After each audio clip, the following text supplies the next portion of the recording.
Hey, what's up guys? Welcome back to the channel. So today we're going to be going over the best builds for every single class in Season 22 and the best class starter for Season 22. Over on the right side of the screen, you'll see that there is a tier list from MaxRollGG. This is a new Diablo website that has recently came out, and it's actually made by a lot of Diablo content creators, which is awesome. And it's basically like a D3 planner. In fact, they are working with D3 Planner, which we've been using for years on the channel here. And anyways, it's a really awesome resource, so we're going to kind of focus in on using that as our template here for this video. But anyways, in terms of the best class starter, let's go ahead and start off with that, and then we're going to go ahead and go into the best build for every single class. If you're looking for a very specific class, just feel free to go ahead and check the timestamps. I'll put everything there down below, as it'll just be faster, because I'm sure some of you guys just want to go ahead and know what's the best build because you have like a favorite class in Diablo. But anyways, going into Season 22, there is one big change that every single class will be benefiting from. So that is the 4th Knights Cube slot. So everyone will get a new Knights Cube slot completely for free, and you'll be able to go ahead and put in whatever you want in that last slot. You can put armor, you can put weapon, or you can put jewelry in it.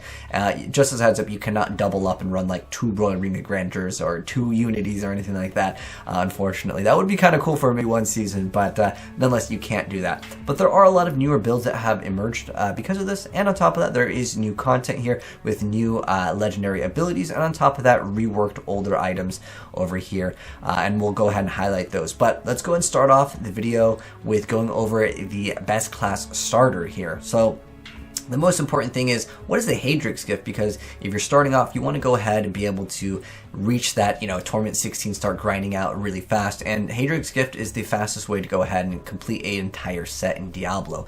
So this is what you're going to be getting for your sets in this season. The Barbarian will be getting the Horde of the 90 Savages. That is the Frenzy Barbarian. The Crusader gets the Aegis of Valor set. That's the set where you're going to be using the Heaven's Fury and the Fist of the Heavens. Demon Hunter will be getting Gears of Dreadlands. That is going to be the God DH, where you're able to go ahead and use the Hungering Arrow, and on top of that you can also have Strafe, but there is another build that you can kind of utilize with Entangling Shot. That is a newer build that has emerged because of, again, that 4th Knights Cube slot. And then we have the Monk with the Patterns of Justice set. This is going to be the Tempest Rush build, and on top of that, the Shenlongs have gotten a buff, so this will be viable for endgame as well. You won't be getting the Shenlong set with it, but the Patterns of Justice plus Shenlongs is what you're going to be using for like high tier pushing. And then with Witch Doctor, you get the Mundanuga's Regalia, which is going to go ahead and be the Spirit Barrage set, which is pretty much the same build as before, but you just get extra Knights Cube slot. Wizard gets the Typhon's Veil, that is going to be the Hydra, and Necromancer gets the Masquerade of the Burning Carnival, which is the Bone Spear set. Now, in terms of what's the best class starter, well, looking at the Hadrix gifts, I would say all of the classes are actually really good. If you look at the tier list over on the right side of the screen, the only one that I would say that isn't the strongest picks would be the Barbarian and the Wizard. The rest of them are really, really strong picks overall, but I would say Barbarian and Wizard just fall a little bit short because whatever you're getting from the Hadrix gift is not going to translate to the max and the best that you're going to be able to go ahead and get. But don't let that discourage you from not playing those classes. It's just that you're going to have to grind a little bit more to get the right pieces of gear that you need. Now, another bonus tip over here is that the strongest starters are always going to be Necro and DH, just because their clear speed is really good, especially with getting the Gears of Dreadlands with the Demon Hunter. You can clear out content so fast. As soon as you get the Series Satchel, you can just mow down content. It's basically a ranged whirlwind. And then with the Necromancer, they are always really strong starters because of the Hope of Cain, when you can craft the Legendary and you can go ahead and just throw that in at the very beginning of the season.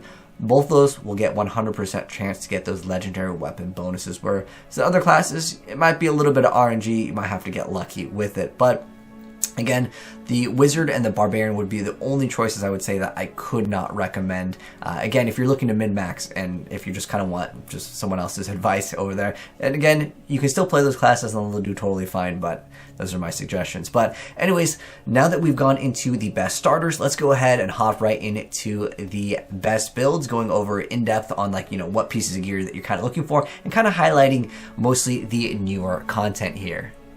Alright, so let's go ahead and kick it off with what I think is going to be the most popular class in Season 22, which will be the Necromancer.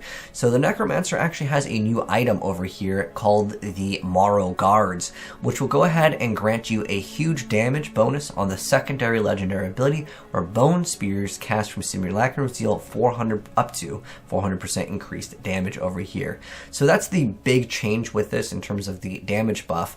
And then on top of that, we have Haunted Visions, which actually got a change over here, which actually makes it so Simulacrums drain 1% of your maximum life every second, but they do last forever, which is really nice, and they duplicate Grim Scythe instead of the Skeletal Mage. So in terms of the builds over here, I'm going to go ahead and mouse over these relatively quick over here. I don't want to spend too much time because I'm not going to go in depth for every single class in terms of like how to play it, but I will at least give you guys the ability to go ahead and see kind of what you're looking for on your pieces of gear, as well as what you're trying to go ahead and get. But for the sake of this video, since this is going to cover all the classes, it's going to be a little bit faster, as again, there's just so much content to go ahead and cover in this one video. But again, we'll mouse over everything. Now, I do want to mention that there is an ice build that people were running that can be technically viable because it does have faster attack speed, but what you do lose out on is the ability to go ahead and have massive piercing damage when you go ahead and have the poison rune. So if you are running the ice build, you might not necessarily need Brig's Wrath. That's more for a speed build, but I did recently cover a video on that, and I will go ahead and link that down below. But pretty much in terms of the Necromancer, the gameplay is very much similar to the previous version of this build for the Bone Spear. However, you can add in Relina's Shadow Hook. This grants you a huge, massive amount of bonus damage because of the 4th Kanai's Cube slot. We can now go ahead and put this in, and it's going to grant you more damage for every 0.5% of your maximum essence, which is awesome. The Bone Spikes generating essence, that's irrelevant for this, but it's just the extra damage that you'll be getting with this. And then next up, what you guys saw already, which is the Akon Crusader over here. This is going to be a Thorns build. And I'll go ahead and again mouse over all the pieces of gear relatively quick so we don't make the video too long, and it still gives you guys the ability to go ahead and pause at your own speed, because again, most of the things haven't changed with the Crusader too much, but there is a change with one of the new items that every Crusader will be utilizing, and that is going to be the Norvald's Fervor. This is going to grant you a huge multiplier. So you gain 400% increased damage while using Steed Charge and for 5 seconds after it ends. It also increases the duration, but pretty much you're using it for mobility, but mostly the damage bonus that you'll be getting. And that's all damage, which is quite nice. And that's why this build is now going to be very powerful. And there's also a thing in the cube that we'll go ahead and mention, but again, I'm just going to go ahead and mouse over the skills as well as the passives, just so you guys can get an idea on what to go ahead and use for yourself. So Mortal Trauma over here, or with the up to 500% increased damage with the bombardment, and then the Belt of the Trove bonus over here with the every 4 seconds you get to call that bombardment, and it deals a massive amount of extra damage. But the main biggest change, and on top of that, you can go ahead and have a lot more damage reduction, but the best change with Crusader in general, this goes for every Crusader build, you're going to pretty much have this in best in slot for every build for Crusader. Next up, the Mundanugus really hasn't had that much of a change over here. It did get a nerf more recently, but for the most part, the best part of this is actually being able to throw in a Sacred Harvester, have Vu's Juicer, and on top of that, the Barber. I know that people got excited about the zombie bears with the Witch Doctor and the chicken build. However, unfortunately, those do fall kind of short in terms of being like the best build. So if you enjoyed the Mundanugus, it is indeed going to still be the best build for the Witch Doctor. And basically, it can do a huge amount of damage, especially if you are on the Rift Guardian. So I really like these in the group for if you're doing some greater Rift pushings with people. These are always really nice to have. Plus the Piranado is just really good for anyone that's going to do area damage, unless of course you're pushing super high and you don't want that extra lag in the game. But yeah, Sacred Harvester, and then on top of that, the Barber and the Vu's Juicer. Because of the seasonal buff, that's what makes this build so dang strong. And then next up, we have the Monk build. Now, I did mention already, and I want to mention this again, this build is not easy for everyone to play, just because it requires very specific timings on convention of elements, and you need to make sure your cycle on your Shenlongs is correct, and you have to use your Serenity at like very specific intervals. Like I said, this one probably will require an in-depth guide for some of you guys that haven't played it, but if you want to go ahead and do it like as a T16, oh, you can melt things real fast with it. But to min-max with this, it's not the easiest build. But, of course, the point of the video is to go ahead and highlight what is new with this build. And the most important thing with this build in terms of its viability is just making sure you're trying to get the bonus with Shenlong when you can. So how it works is your damage of your spirit generators is increased, but it's not really super relevant here. The most important thing is when you reach maximum spirit, all damage is increased by 350%, but you no longer passively generate spirit, and 65 spirit is drained every second until you run out of spirit. You have to time that with your convention of elements, and there's a very specific thing you need to do, but I'll mention it when we go over the in-depth video for it. Yeah, this is a new build that has emerged, and I will also update if you guys have played the Teleport Fireball Monk. That will be another build that will be viable for this upcoming season. I mean, it was already T16 capable, but now it'll be a little bit better, and it's just fun to play some off-meta stuff sometimes. But that's the new changes with the Monk. Now, with the God Demon Hunter, there really isn't a change other than you're able to go ahead and mix in the Elusive Ring now. But there are a lot of people also utilizing the Odyssey's End over here, which will go ahead and make it so enemies hit by the Entangling Shot will be dealing increased damage over here. So that is a nice little bonus with that. Now, there are other builds to go ahead and play with this, as you guys will see for the solo greater rifts, but there's different variants. Again, it's usually just going to be the Odyssey's End. Now, with this website max roll, I should mention this, there's other things that you guys can click on, which is really awesome for all of these different builds. But for the most part, people are going to be usually using the two-handed or the two-handed bow if you want to go ahead and min-max for that damage on the Greater Rift solo. But if you want to do speed, and I think most people will be interested in using Fortress Ballista and Dawn, there is also Vala's Bequest. There's a lot of variants with this one, that's why I wanted to go ahead and mention it, but a lot of the pieces of gear are relatively similar here. But yeah, pretty much with the God Demon Hunter, there isn't a huge change to this. Minus that you, of course, have the 4th cube slot. So the question is, what do you go ahead and put inside of the cube?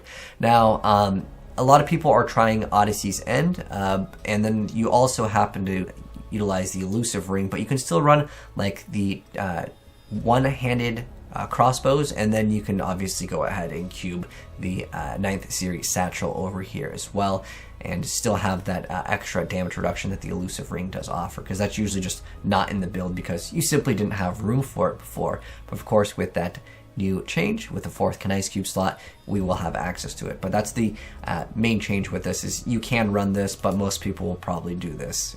Again, it depends on what you want to go ahead and go for. And of course, you can run guilds, which is quite nice if you want to go ahead and do that. That's the two variations here. Obviously, one's for solo, but I really feel like that Fortress Ballista really helps out for a damage reduction. And if you really want to min-max here, I've also seen people, instead of running the Elusive Ring, that they are running the Convention of Elements. Again, all these variants can indeed be possible. Next up with Barbarian, over here it's Wrath of the Wastes. Just as a heads up, you don't have to roll the area damage if you don't want to manually cast Rend. It does offer more min-maxing for anyone interested in playing this build. However, with Whirlwind Barbarians, unfortunately, they didn't really get any new toys this season, other than having the ability to have that 4th Knights Cube slot. But yeah, once again, going to go and mouse over everything over here. So you guys can go ahead and, again, feel free to pause at any moment if I'm too fast. But nothing really new with Barbarian, unfortunately, other than now you can go ahead and, a lot more people are running the Royal Ring of Grandeur instead of just having Lamentation equipped. And then you can min-max a little bit more. It's just more numbers at the end of the day. So some extra damage reduction and some extra damage.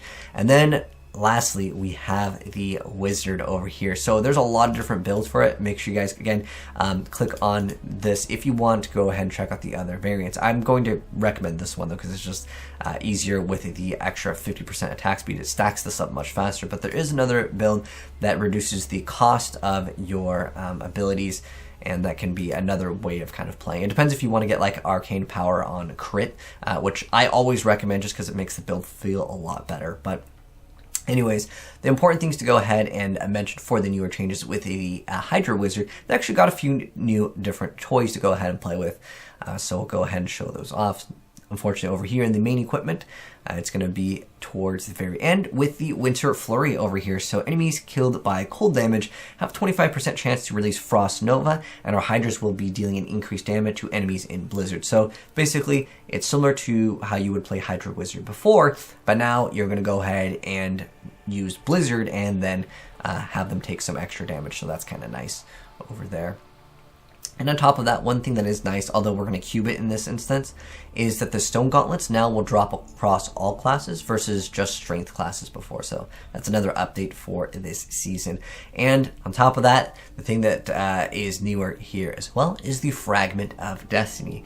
It makes it so our signature spells attack faster, and we're going to build up our barrier blades over here so we can have more survivability, but it also will technically give us resource. But it's pretty much just so we can gain the spectral buff. So whenever we land an attack with a signature spell, our Hydras will deal 20 to 30% increased damage for each stack, and the max is 10 stacks, and if you cube it, well, it's a huge amount of extra damage. So there it is, guys. The best builds for every single class, going over, mousing over all the pieces of gear, kind of just highlighting what is new with this. But anyways, guys, again, everything will be pinned down below. I'll be making more in-depth guides for individual classes over here that will kind of show off the playstyle here, but this is just going to go ahead and be like kind of a blanket video. But anyways, thanks for tuning in, guys. Hope you enjoyed the video. And if you did, drop a like on it. If you're new here, hit subscribe, turn that bell if you want to see more Diablo and other gaming content, and I'll catch you in the next one. Peace.